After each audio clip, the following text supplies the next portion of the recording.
And the reality is, with a little bit of greater skills, a little bit more effort, a little bit more recognition of what's actually right in front of you, you could actually achieve that goal of helping more people, doing more transactions. So I want to start the meeting off with just sharing a story with you guys. It seemed fairly relevant to the time period that we're in. And the story has to do with a farmer in South Africa. Now, all throughout South Africa, this farmer had heard that people were finding diamonds throughout the plains and in rivers and on farms throughout Africa.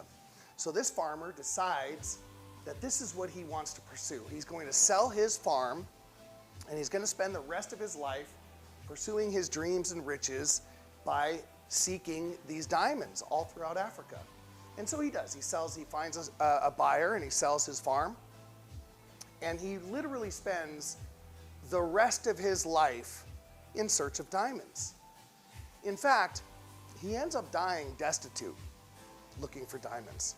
Now, let's go back to the farmer that he sold his farm to so that he can go off and seek his fortunes.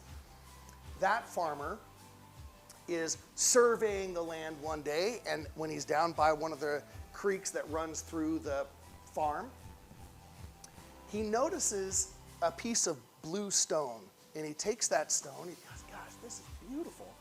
And he looks around. There's quite a few of these stones, but he proudly displays this stone in the mantle above his fireplace.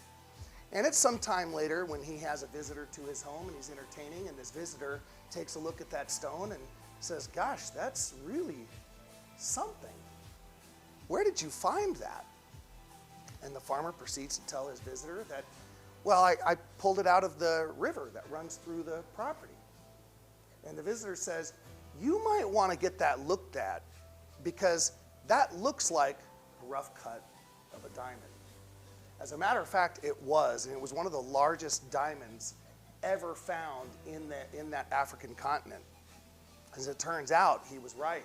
He literally had acres worth of diamonds on that property.